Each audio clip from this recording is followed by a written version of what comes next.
nombre es Rafael Castañeda y soy abogado por Universidad San Marcos, miembro honorario del taller. El día de hoy voy a compartir con ustedes un poco, vamos a conversar sobre la potestad sancionadora de la administración. Y Anthony me comentó que el tema de hoy iban a ser sancionador, así que vamos a desarrollar un poco qué se entiende por la potestad sancionadora de la administración, cómo se ejerce esa potestad sancionadora, y vamos a conversar un poco de qué trata finalmente el procedimiento administrativo sancionador.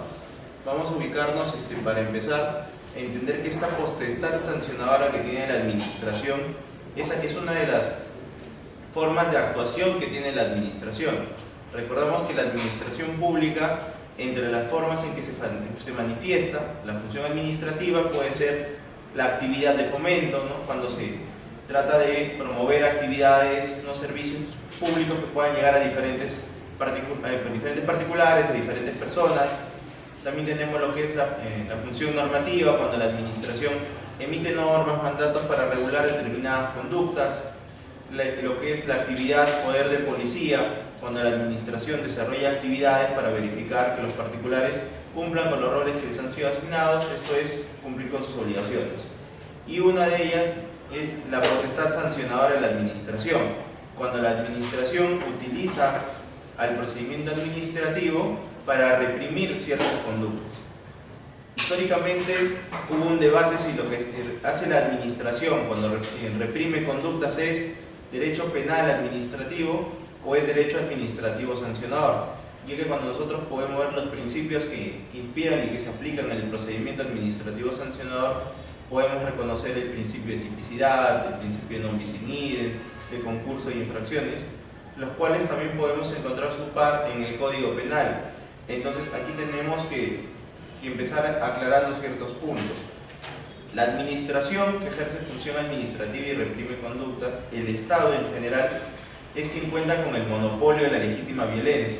¿Qué quiere decir? Que el Estado y solo el Estado está autorizado para hacer el uso de la fuerza para reprimir conductas, siendo en las conductas que son más lesivas o que la sociedad no soporta, pudiendo interceder en la libertad de las personas. Por eso nosotros tenemos en el Código Penal que los delitos o faltas pueden sancionarse con días multa o pueden sancionarse incluso con pena privativa de la libertad. Sin embargo, hay otro grupo de conductas que, si bien son rechazadas por la sociedad, no son tan lesivas, o su reacción del Estado frente a estas conductas no es la restricción de la libertad. Entonces ahí vamos a encontrar a las infracciones administrativas, en las que se reacciona con función administrativa, a diferencia de los delitos o faltas que se reacciona con función jurisdiccional. ¿Qué es lo que busca esta potestad sancionadora? Solamente el Estado está autorizado a hacer el uso de la fuerza para reprimir conductas. Entonces, siendo el ius puniendi único, uno solo, la administración decidirá en algunos casos cuándo se reacciona con más intensidad, Código Penal, o cuándo se reacciona con menos intensidad, procedimiento administrativo sancionador. Entonces, por eso es que para los administrativistas esto es derecho administrativo sancionador, porque estamos en un rubro donde no se ejerce función jurisdiccional, sino función administrativa, la actuación de la administración de conformidad a los principios del título general, pero frente a la imposición de una eventual sanción administrativa. Dicho esto, la administración, para poder reprimir conductas, el procedimiento administrativo sancionador históricamente, o tradicionalmente, era el único mecanismo con el que se contaba para poder reprimir conductas. Hoy, a la luz de la modificación de la Ley de Procedimiento Administrativo, podemos revisar que en el Decreto Legislativo 1272 se introdujo un apartado de lo que es la actividad de fiscalización. ¿Y esto por qué tiene que ver con la potestad sancionadora de la administración? Porque si bien la administración, por el principio de legalidad, solamente por norma con rango de ley cabe atribuir la potestad sancionadora, quiere decir solo el Estado puede iniciar procedimientos sancionadores, solo la administración. De ahí que los particulares no tenemos el ius puniendi y no podemos ejercer la acción penal y la acción administrativa sancionadora. La administración siempre de oficio va a iniciar el procedimiento. Entonces, si puede ser porque recibe una denuncia, por solicitud del superior jerárquico, porque otra entidad le reporta, y sabes que que copie, mira, yo soy Ocitel, pero he detectado que hay consumidores que están siendo afectados y eso es tu competencia, y le reporta. O la propia administración puede realizar actuaciones para detectar presuntas infracciones. Ahí es donde vamos a encontrar lo que es el poder de policía y la actividad de fiscalización. Entonces, para que la administración sancione, ¿qué tiene que haber primero? Tiene que existir una infracción, pero tiene que existir no solamente la comisión de una infracción, sino tiene que haberse verificado la responsabilidad del presunto infractor. Entonces, para que podamos iniciar un sancionador, necesitamos primero un agente, un presunto infractor. Necesitamos una conducta en la realidad. Esta conducta, ¿cómo tiene que ser? Tiene que ser una conducta típica. ¿Qué quiere decir? Que en un cuerpo normativo previamente ha sido calificada como infracción, ¿no? Entonces, la correspondencia de lo sucedido en la realidad con el tipo de infracción, el tipo infractor, es lo que se conoce como la subsunción en el tipo de la conducta en la realidad en el tipo infractor. Entonces, tenemos que tener una conducta que de acuerdo a las normas esté prohibida, esté proscrita y que constituya infracción administrativa. ¿Estamos? Tiene que haber un presunto infractor y tienen que haber elementos razonables que nos hagan vincular al presunto infractor con la comisión de la presunta infracción. ¿No? Entonces, ¿es suficiente una duda razonable para iniciar un procedimiento sancionador? Sí, una duda razonable. ¿Por qué? Porque la administración tutela el interés público a través de diferentes bienes jurídicos. Entonces, uno suele pensar que el procedimiento administrativo sancionador es igual a sanción, es igual a multa, y no necesariamente. ¿Por qué les comentaba lo de la actividad de fiscalización? Porque cuando la administración verifica presuntas conductas infractoras, antes de la modificatoria, ¿qué tenía que hacer? Bueno, remitir a la autoridad que corresponda y que se inicie el procedimiento sancionador. Hoy, la administración puede culminar la actividad de fiscalización y no iniciar un procedimiento sancionador. La administración puede decir, oye, sí, hay una conducta infractora, pero en realidad no es tan lesiva. Entonces, ¿para qué sirve el sancionador? Entonces, no es un medio para castigar en realidad. El castigo o la sanción no es un fin en sí mismo. La sanción es un instrumento para la modificación de conductas de los particulares de acuerdo a lo previsto por la norma. La administración no es más feliz cuando sanciona más. La administración cumple mejor su rol cuando los particulares interiorizan sus obligaciones y no vulneran los bienes jurídicos. Entonces la administración dice, oye, tienes voy a un establecimiento y el libro de reclamaciones no es visible. Eso es infracción. Pero yo voy a preferir sancionar o decirle, hazlo visible. Si lo puede hacer el administrador en ese momento, hoy la norma le permite recomendar mejoras, permitirle que modifique su conducta incluso antes de iniciar el procedimiento sancionador. Esto lo van a ver en el artículo 255 del TULEPAC, cuando les habla de los eximentes y atenuantes de responsabilidad. Porque esto es importante, porque ya se va a llegar, la finalidad que era antes solo del sancionador, de modificar las conductas, se puede lograr hoy en el ejercicio de la potestad sancionadora de un punto anterior.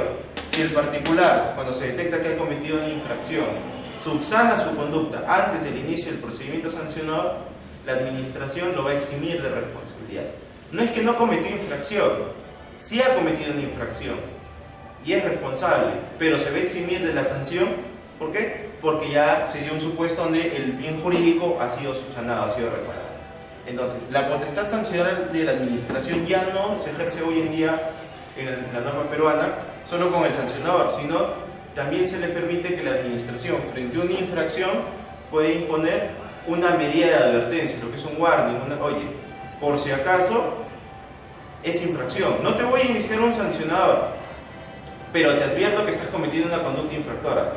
Obviamente aquí vamos a remitirnos al principio también de razonabilidad, ¿no? Que está en el título preliminar, que nos dice, la administración tiene que actuar siempre tutelando de la debida proporción entre los fines que espera tutelar con los medios con los que cuenta. Si yo quiero tutelar un bien jurídico y el instrumento que tengo es el sancionador y tengo también las medidas de advertencia, resulta lógico que la administración, frente a una mayor lesión a un bien jurídico, reaccione de forma más intensa con un sancionador, y frente a una lesión mínima o una apuesta no tan lesiva a un bien jurídico determinado que no resulte, digamos, trascendente, la administración reaccione de forma razonable y ya no iniciando un procedimiento sancionador, sino interponiendo una medida de advertencia.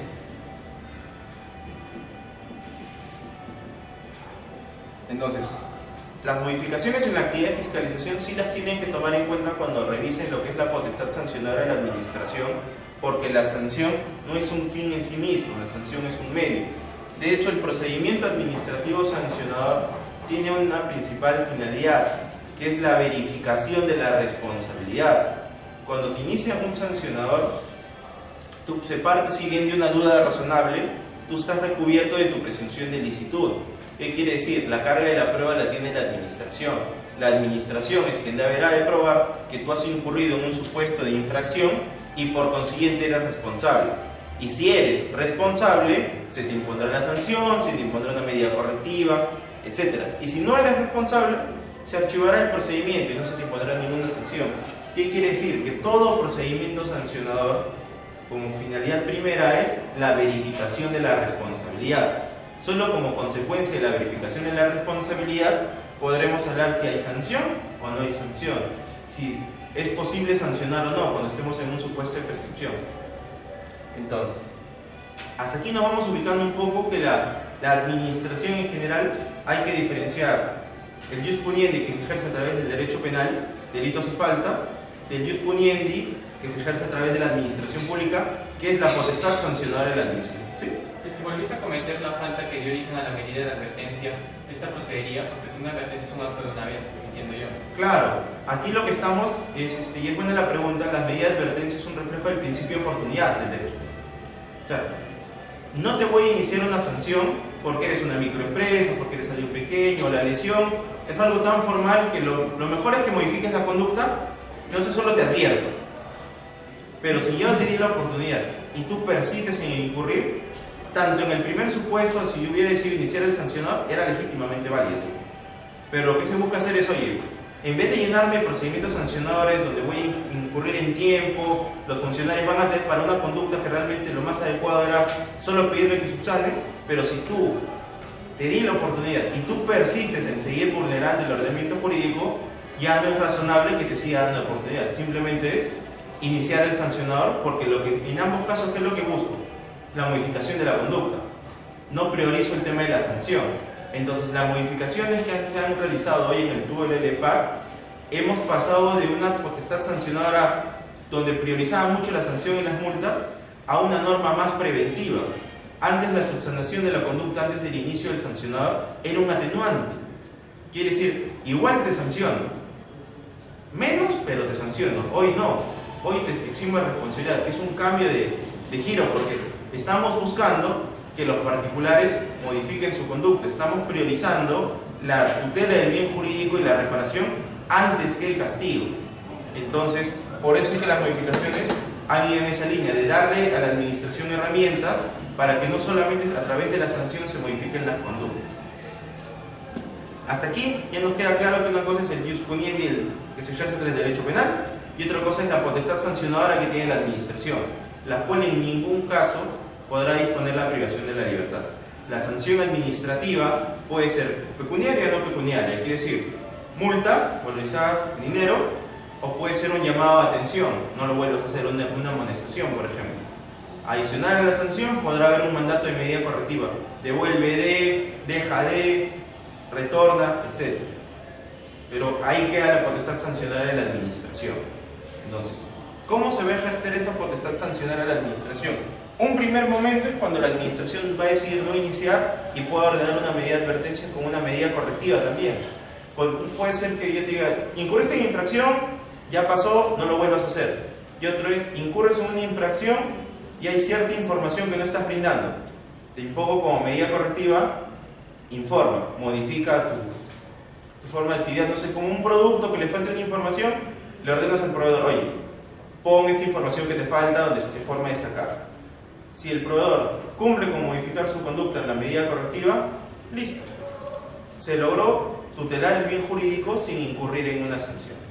pero ya superado este primer momento, cuando la puesta en la conducta lesiona al bien jurídico, su puesta en peligro es más trascendente, sí corresponde a la administración que inicie el procedimiento sancionador y sí tendrá que tener estos tres elementos: determinar plenamente quién es el presunto infractor. ¿Por qué será importante determinar quién es el presunto infractor? ¿Quién me puede decir por qué?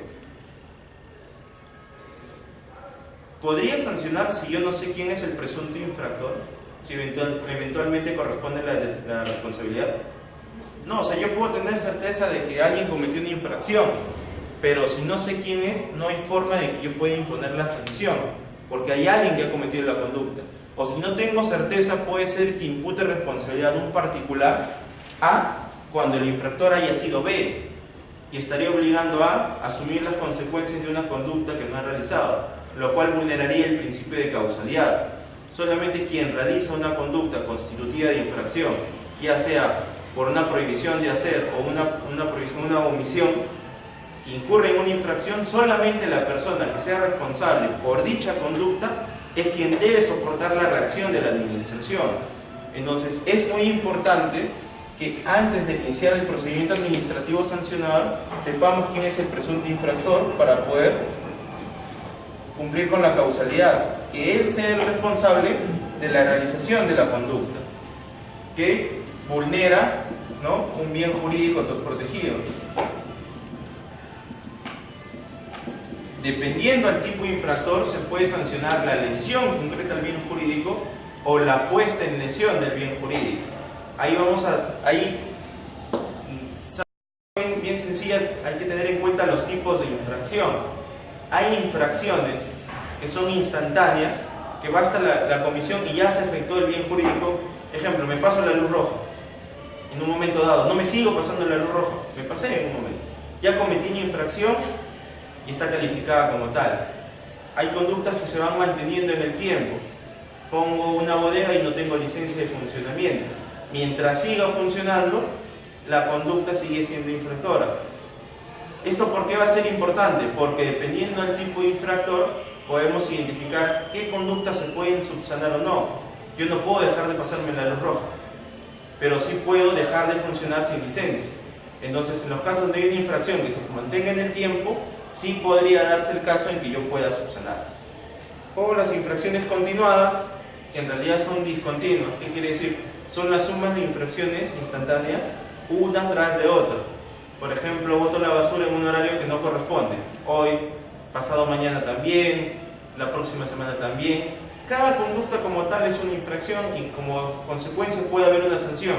Pero para evitar un exceso de punición frente a una misma conducta que se está advirtiendo, una conducta, no hablo del mismo hecho, porque son hechos diferentes, cada uno en un lugar y tiempo determinado, pero se encuentra un patrón similar que es una misma conducta, la administración inicia un sancionador por todas juntas y se tomará como fecha de prescripción la última. ¿Por qué? Porque es una infracción continuada, interrumpida, pero se mantiene en forma continuada.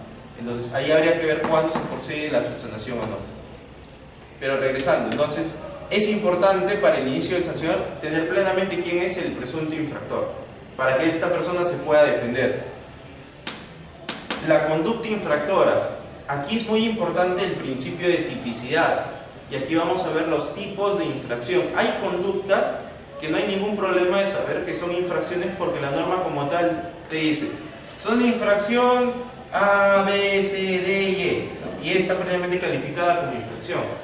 El problema lo hacen los artículos que son y otras similares, o te remite a otra norma, las cláusulas generales. Esos son tipos infractores, son tipos abiertos, las cláusulas generales.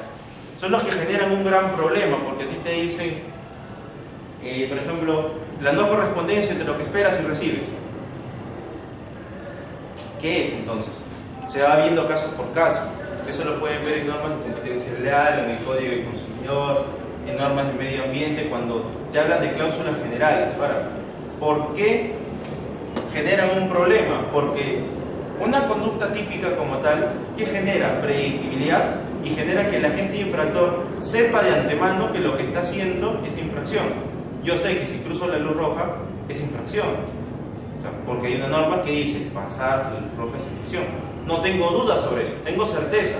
sé de forma anterior a la comisión de la conducta pasarme la luz roja, que lo que voy a hacer es una infracción. Pero ¿qué pasa con los tipos abiertos?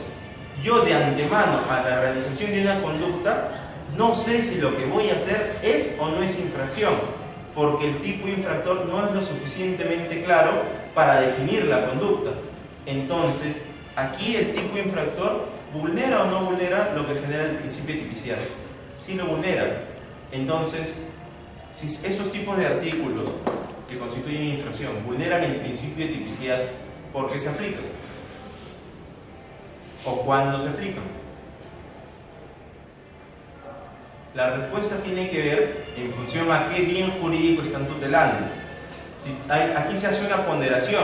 Si tengo un bien jurídico, medio ambiente, o el mercado, por ejemplo, que es trascendente, y yo voy a una tipificación taxativa, quiere decir yo, legislador, he identificado todos los supuestos en los cuales se puede vulnerar. Si eso fuera posible, entonces no hay necesidad de cláusula general, porque he podido preverlo todo, todas las puestas en lesión.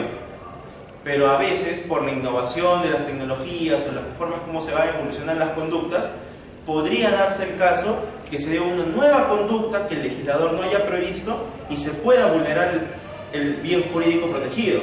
Pero como tengo una tipificación taxativa cerrada, no habría pensado en esa conducta, podría darse el caso de una lesión al bien jurídico que no tenga ninguna consecuencia, que no tenga ninguna sanción. Entonces, en esos casos están pensadas las cláusulas abiertas. En los casos donde el legislador dice, por mucho que yo me esfuerce en hacer todos los tipos infractores, puede darse el caso de la lesión al bien jurídico.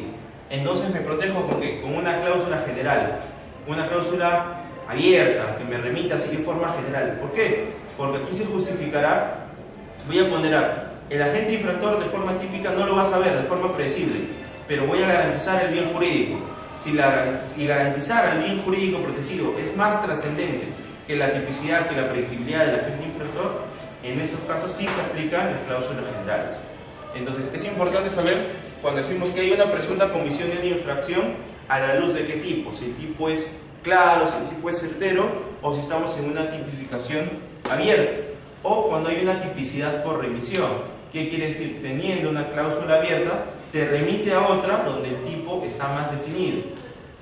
Ejemplo, ustedes tienen derecho al pago del medio pasaje, ¿verdad? Como estudiantes universitarios. Entonces dicen, oye, yo como medio pasaje, como estudiante universitario, tengo derecho al medio pasaje. Cuando estás en una relación de consumo es transporte. Pregunta, ¿en el Código de Consumidor está la obligación del medio pasaje? ¿Es el tipo infractor? Si alguien no lo cumple, no lo van a encontrar ahí. Eso está en la Ley de Pases Libres, que dice, el estudiante universitario no pagará más del 50%. Entonces, cuando hay empresas que no respetan el pasaje universitario, lo sancionan, pero por vulnerar el artículo 19 del Código del Consumidor, que es el deber de idoneidad, es una cláusula general. Dice, oye, defraudaste la expectativa entre lo que el consumidor esperaba, que le cobre la mitad y le cobraste más. Pero te remite ese artículo 19 genérico, ambiguo, te remite a la Ley de Pases Libres. Dice, te sanciono porque vulneras el 19, el cual se llena de contenido en otra norma. Entonces, cuando es posible, frente a una cláusula general, dotarla de contenido en otro cuerpo normativo, que sí es claro y que establece la obligación, a eso se le conoce como la tipicidad por remisión. Me puedo remitir a otra norma. ¿Y por qué puedo hacer eso? Porque el mismo cuerpo normativo te dice en la parte de arriba, oye, protección mínima. Es posible la protección al consumidor en otros cuerpos normativos. Entonces te da la puerta, te abre la posibilidad de que hagas una tipicidad por remisión. ¿Y qué se entenderá entonces por indicios razonables que permitan vincular al presunto infractor con la presunta comisión de la infracción?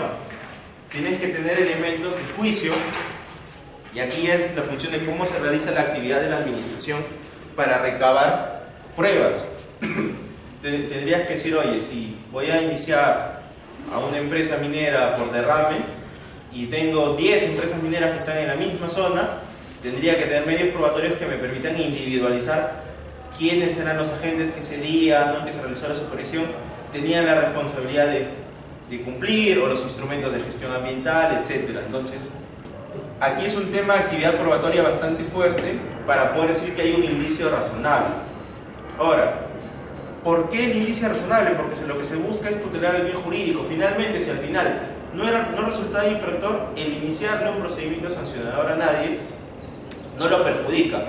Vamos, sí hay una incomodidad en los particulares o hay ciertos costos que se van a tener que asumir, sí, pero se ponderan los costos que va a tener que asumir el particular por haber sido iniciado un sancionador frente a la tutela del bien jurídico que estamos hablando. Entonces, si es más trascendente tutelar el bien jurídico, el administrado estará obligado a soportar lo que dure el procedimiento. Más allá de eso, finalmente no hay una sanción. Superado este momento, cuando ya tienes plenamente identificado a un presunto infractor, la presunta comisión de la infracción, esto es, tener claro dónde está la conducta, dónde está el tipo de infractor por el cual tú estás sancionando y los elementos que te permitan vincular al presunto infractor con la presunta comisión de la infracción, es a partir de ese momento en que la potestad sancionadora se actúa a través del procedimiento administrativo sancionador. ¿Hasta aquí hay alguna duda? ¿Consulta? Vamos bien. Entonces, vamos a pasar a lo que es ya el procedimiento sancionador como ejercicio de la potestad sancionadora. Decíamos que el procedimiento sancionador siempre es de oficio, ¿verdad? ¿Por qué? Porque la potestad sancionadora solamente la tiene la administración. Entonces, los particulares no hay forma que puedan iniciar de parte un procedimiento sancionador. Un particular puede reportar a la administración que hay una conducta que contraviene un mandato, pero él no puede iniciar porque él no tiene esa competencia. El monopolio, la legítima violencia, solo lo tiene la administración. Y se va a optar por derecho penal o por derecho administrativo sancionador. Cuando la administración ya decide que hay elementos suficientes para iniciar un procedimiento sancionador y que es lo más razonable para disuadir una conducta, el procedimiento sancionador, y ya no otro mecanismo alternativo, como puede ser una llamada de advertencia o un llamado de advertencia con medida correctiva, si ya la administración dice, oye, no, lo más adecuado para tutelar el bien jurídico y modificar la conducta es el procedimiento sancionador, entonces se decide la iniciación del procedimiento sancionador a través de la autoridad instructora. Hoy, con las modificaciones que se han realizado, se tiene que tener plenamente identificado quién es la autoridad instructora y la autoridad resolutora en un procedimiento sancionador. Como su mismo nombre lo dice, la autoridad instructora es la que se encargará de realizar todos los actos instructivos, todos los actos que resulten necesarios para la tramitación del procedimiento sancionador. ¿Qué quiere decir? La imputación de cargos, la notificación si hay un pedido de prórroga, de conceder el acceso al expediente, de permitir el uso de la palabra, etc. Entonces, se iniciará el procedimiento sancionador ¿a partir de qué momento?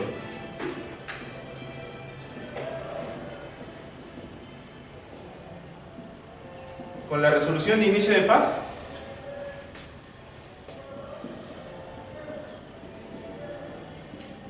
con su notificación. La resolución que inicia un procedimiento administrativo sancionador es o no un acto administrativo. Recordemos la definición de acto administrativo: declaración unilateral de la administración que afecte una situación jurídica individual, los derechos y obligaciones de los administrados en un lugar y en un tiempo determinado. Yo, autoridad administrativa, decido iniciar el procedimiento sancionador, no sé, al ciudadano fulano de tal, por presunta infracción al artículo 8 de la ley tal. ¿No? Le digo los hechos por los cuales se ha llegado a esa conclusión, la presunta infracción, le digo el cuerpo normativo, le digo cuáles son mis competencias y el inicio. ¿Eso será un acto administrativo? ¿Sí o no?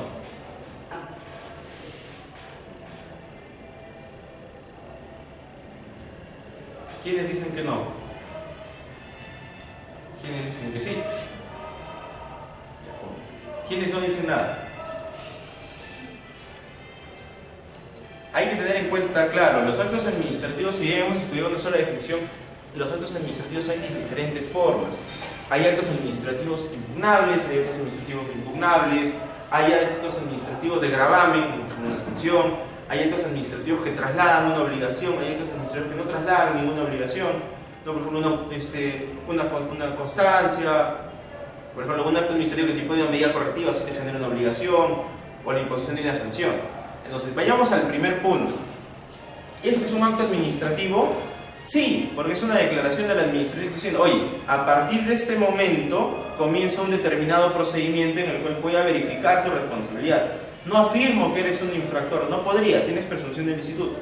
Pero en función a los indicios que tengo, podría ser que hayas incurrido en infracción. La posibilidad de presentar descargos no es una obligación del particular. Finalmente la administración deberá de probar, pero yo tengo la carga, por así decirlo, ¿no? Podré presentar descargos si creo que eso me va a beneficiar, o no presentaré nada si creo que eso también es más conveniente para mí. Entonces, ¿pero será un acto impugnable? No, porque ¿qué dice en la Facultad de Contradicciones, estructura del EPAC? Solo son impugnables los actos administrativos que pongan fin al procedimiento, determinen la imposibilidad de continuar o que generen indefensión en los administrados. ¿Pone fin? No, por el contrario, lo inicia. ¿Genera la imposibilidad de continuar? Te está dando la chance de que presentes descargos. ¿Te genera indefensión? Ahí es donde algunos la piensan. No te genera indefensión, por el contrario, te está diciendo, oye, estas son las conductas, estos son incluso la notificación de imputación de cargos, no solo debe ser la resolución. Si la resolución de inicio de procedimiento como acto administrativo se apoya en un informe, en un dictamen, lo que fuera, que ha servido de su motivación, debe ser adjuntado. Adicional, si la administración ha recabado un file de medios probatorios, un expediente, donde está la documentación que ha valorado para decir que ha habido infracción, deberá ser acompañada en la notificación de imputación de cargos, de tal manera que esto garantice la defensa del administrado y el debido procedimiento. Entonces, si yo realizo la notificación de inicio de paz, que es la resolución de imputación de cargos, le digo los documentos en los cuales me he basado para poder tomar la decisión, acompaño dichos medios probatorios y le doy un plazo para que se defienda, ¿es un acto administrativo? Sí, pero no es impugnable. Entonces, será a partir de su notificación en la cual se da el inicio, la resolución número 1 siempre, en la que inició el procedimiento administrativo sancionado. Vuelvo a decir, el administrado tiene la facultad de presentar descargos, pero es una facultad, no tiene la obligación. Si yo no presento descargos, la administración no presumirá, es infractor, no ha dicho nada. No, porque la presunción de licitud que recubre el administrado, así como la presunción de inocencia en el derecho penal que te dice, la administración debe presumir que todos los administrados han actuado pegados a sus derechos y sus deberes, en tanto no obre, ¿no?, medio probatorio y documento en contrario. Es decir, en tanto no pueda probar que ha habido una infracción, de forma certera, yo debo presumir que el administrado no es infractor. ¿Sí? El administrador tiene la posibilidad de realizar actuaciones orientadas a que no salga la resolución de inicio de paz, puesto que esto, genera un estado de responsabilidad, de todas maneras, porque hace que tienes que tener actuaciones en el cuidado y demás. O sea, tiene la posibilidad de evitar esa resolución. Lo que pasa es que cuando estamos antes de la resolución, ¿qué estamos? Aquí podemos estar en la actividad de fiscalización. Lo que yo puedo hacer es, antes del inicio del paz, puedo tratar de subsanar mi conducta. Y una vez que me inicien, yo te puedo decir, oye, por si acaso yo subsané, y que pueda generar la subsanación una fecha cierta, de tal modo que si yo te inicio, no sé, el 20 de agosto, porque, no sé, el 7 de agosto detecté una infracción, ¿no?, le fui y levanté mi acta, y yo te inicio un sancionador, porque tengo un medio probatorio. Pero tú que me puedes decir, oye, por si acaso, yo el 15 de agosto modifiqué mi conducta. De repente yo como administración no lo sabía, inicié el PAS. Pero una vez iniciado, cuando yo presente mis descargos, ¿qué le voy a decir? Por si acaso, yo el 15 de agosto ya había modificado. ¿Qué es lo que va a hacer la administración? Ya se inició el PAS, pero te va a eximir de responsabilidad. Si tú lo que quieres es evitar el PAS, tendrías que en la actividad de fiscalización, no hay forma. No puedes modificar tu conducta si estás en una medida de advertencia o en un mandato correctivo. Pero esto es exclusivamente decisión de la administración. La administración, si finalmente decide que por más principio de oportunidad, lo que fuera, tu conducta ha contravenido un mandato, es típico, y la puesta en lesión o la lesión al bien jurídico ha sido relevante, te va a iniciar el sancionado. No hay forma que tú puedas negociar con la administración que no te inicien el procedimiento. Lo que puedes hacer es lo anterior, modificar tu conducta, ¿no? Para que, si iniciado, tú puedes decir, bueno, se te eximirá de la sanción. Entonces es lo único que tú puedes hacer. Entonces, los administrados pueden presentar descargos una vez que han sido notificados de la imputación de cargos. ¿Qué más? Pueden pedir una prórroga si el plazo inicial para presentar sus alegaciones, si el administrado considera que no es suficiente para hacer una adecuada defensa, siempre que esté dentro del plazo inicial, pedirle a la administración, oye, administración, dame una prórroga para poder reunir los medios probatorios y presentar mis alegatos. Siempre que esté dentro del plazo, la administración concederá dicha prórroga. Cabe señalar que en la medida que el procedimiento administrativo es más flexible que lo que fuera un proceso judicial, en tanto la administración no resuelva, o sea, no haya emitido la resolución que dé fin al procedimiento, los administrados podrán seguir presentando alegaciones. Es decir, la administración estará obligada a recibirlos y tomarlos en consideración en tanto no haya emitido la resolución final del procedimiento. Si yo ya presenté un documento, pero la administración ya había resuelto, ahí sí la administración me podrá decir, tú tuviste tus plazos, tú ya estabas fuera del plazo, pero yo ya resolví, así que esta te lo resuelto. Si la administración ya estaba por resolver y yo metí un escrito antes de que resuelva, tendrá la obligación de tomarlo en cuenta. Por mucho que ya esté fuera del plazo, deme la prórroga, etc. Entonces, se presentan los descargos. Dijimos que hay dos autoridades en el procedimiento, la autoridad instructora y la autoridad resolutora. ¿Qué hará la autoridad instructora? Si me piden prórroga, dará la prórroga. Si piden el uso de la palabra, se concederá el uso de la palabra o se denegará, pero la administración se va a pronunciar. Recordemos que la facultad de solicitar el uso de la palabra a la administración no de plano te da el derecho. Tienes la obligación de la administración de responder, de decirte, sí, en la medida que puedes aportar elementos de juicio que permitan garantizar la verdad material y que mi decisión sea lo más ajustada a derecho, te concedo. Lo otro es, mira, he presentado tantos descargos, tantas alegaciones, cuento con tantos medios probatorios que yo, administración, considero que tengo suficientes elementos para tomar mi decisión, por lo cual ya no resulta necesario darte el uso de la palabra, pero se va a pronunciar. Entonces se van a realizar todas esas actuaciones y ¿con qué va a culminar? La autoridad instructora va a emitir un IFI. ¿Quién me dice que es un IFI?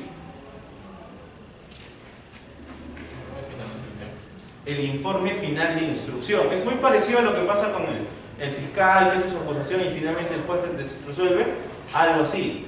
El instructor va a emitir un informe final en el que va a decir, para mí, como instructor de los medios probatorios, de lo dicho y de lo verificado, considero que se habría vulnerado, no se habría vulnerado. Si considero que en mis conclusiones que se ha vulnerado un derecho, yo recomiendo que se sancione con amonestación, con multa, y considero que se debe ordenar una medida correctiva, etc.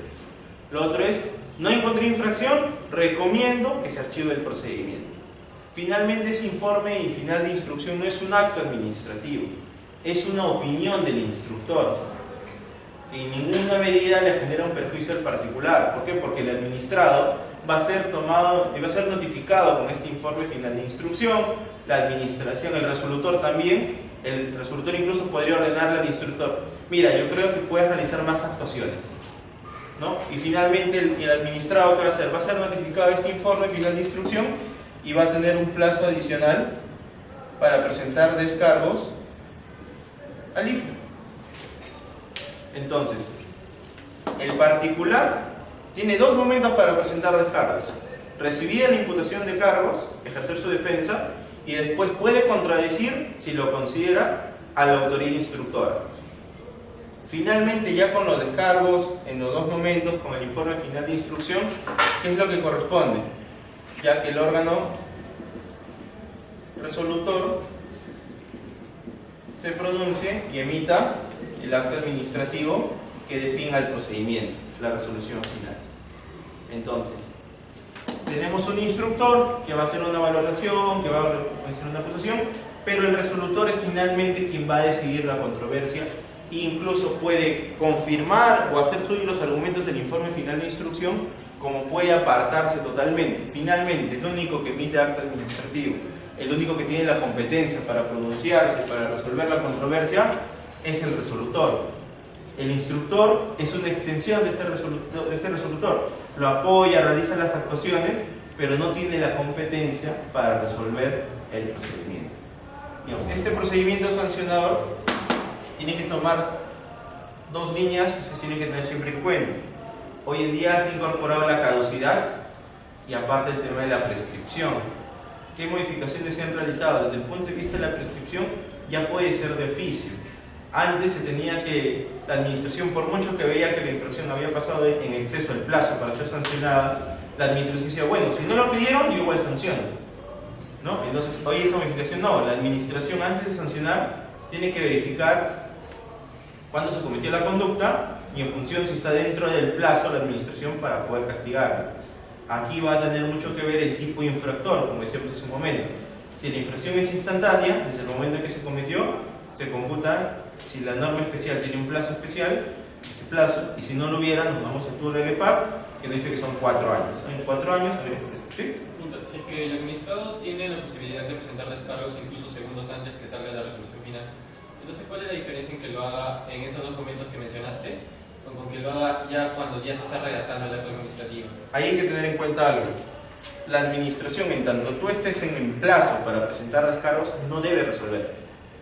La administración tiene que, oye, si yo tengo un plazo de 5 días, 15 días, lo que fuera, para el administrador de descargos, no puedo hacer mi IFE inmediatamente.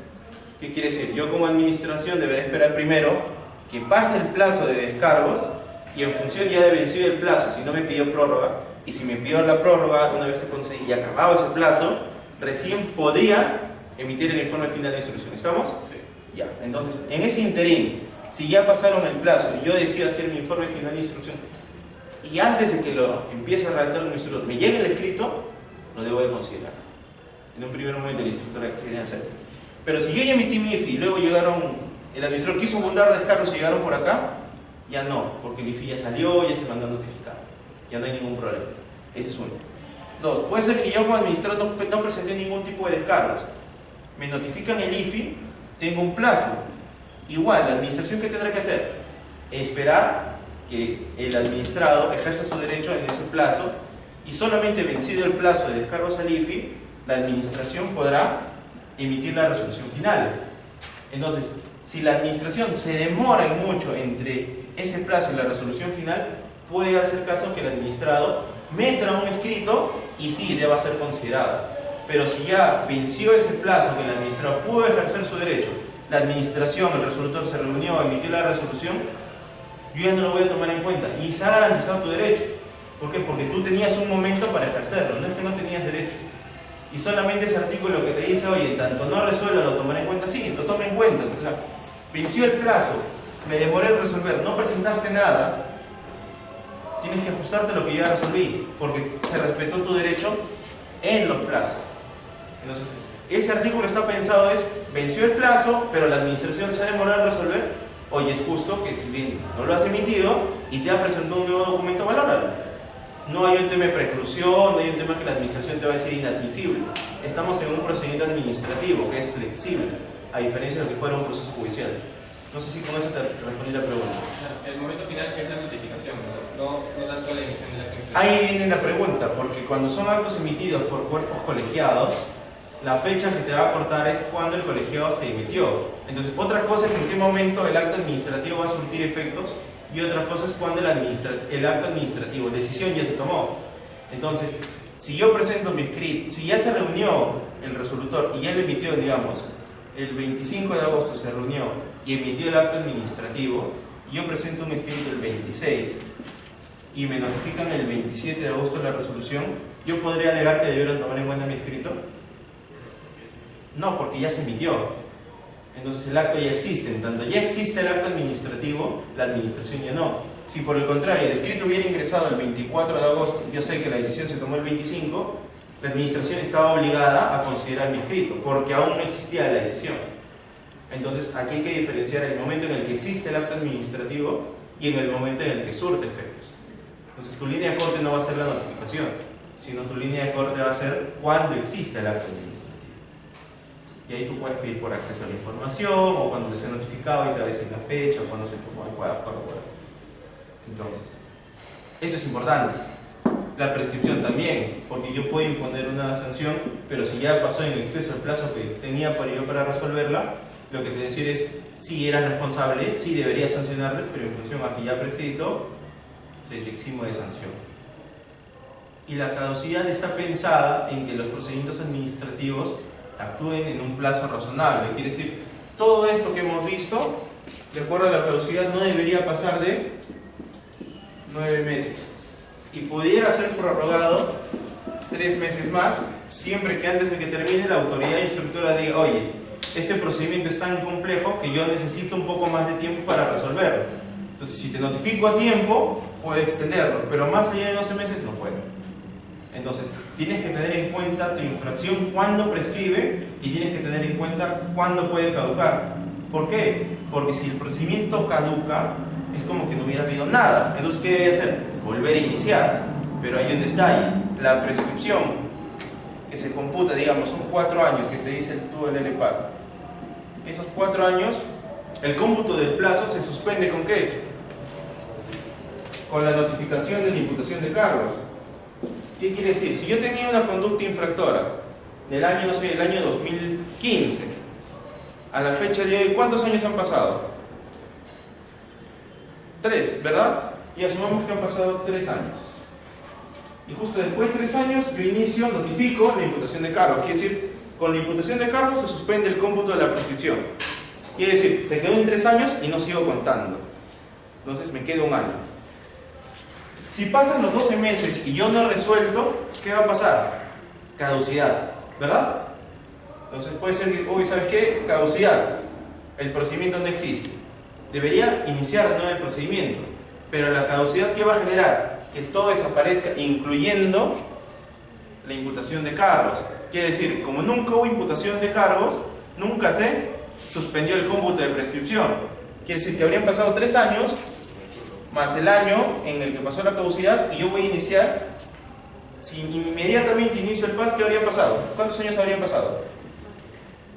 Entonces ya habría prescrito. Entonces, cuando ustedes estén en un procedimiento sancionador, ¿qué tienen que tener en cuenta? La caducidad y la prescripción a la par. Porque si bien son independientes, la caducidad puede impactar en su plazo de prescripción, porque ocasiona que todo desaparezca. Así como el chasquido de tablas, todo desaparece, así igualito el procedimiento, va a desaparecer.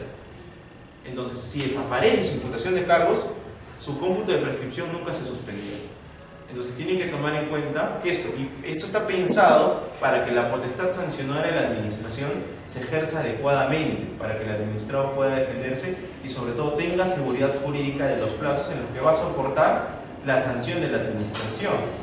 Ahora, esta resolución final que hemos visto que es un acto administrativo que es impugnable, lo volvemos a decir, sí, puede resolver con sanción o puede resolver con archivo. Yo he visto gente que impugna los archivos. Algunos piensan que cuando se archiva ya no son impugnables. Mentira.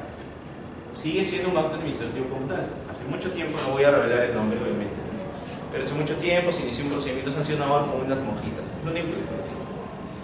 Y verificamos, al final dijimos, bueno, no hay infracción, no hay que archivarlo.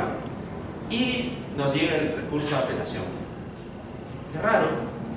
Dicen, no, nosotros las monjitas, sí hemos cometido infracción, por favor, sanciónennos y eleven el expediente. ¿Qué podemos hacer? Nada, la primera instancia no califica, simplemente está dentro del plazo, sí, sube. Entonces, el hecho de que sea un archivo no hace que no sea impugnable. Pueden no tener mucha pena, fue muy gracioso, pero está el administrado de no estar conforme. O puede ser porque tú archivas de una forma que dice, oye, no, un momentito, no es que no hay certeza, tú no eres competente para sancionar y quiero que la siguiente instancia reafirme el archivo pero en otro tenor. También puede pasar. Entonces, que sea archivo no significa que no sea impugnable. Primera idea que quiero que se lleve. Segundo, si es sanción, la sanción puede ser de 2 tipos, lo vuelvo a decir, pecuniaria o no pecuniaria. Lo que ustedes conocen, si hay UITs o no hay UITs, si es una llamada de atención. Ahora, esta sanción puede, o sea, no siempre está acompañada, puede ser acompañada de una medida correctiva.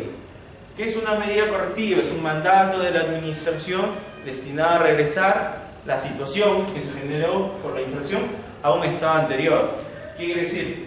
Yo ilegítimamente les cobré a todos 100 soles. Bueno, me detectan y me multan por eso, pero tengo su dinero de ustedes. Entonces, ¿qué será necesario? Que además de que me sancionen por lo que hice, me dice, ¿qué, Rafa? Devuélvele a cada uno lo que ilegítimamente tomaste. Si puse, no sé, ahora que es el tiempo electoral, alguien pone un letrero en una zona arqueológica, eso es infracción. Entonces, además de sancionarlo por eso, ¿qué le van a decir? Oye, retira tu publicidad de la zona arqueológica.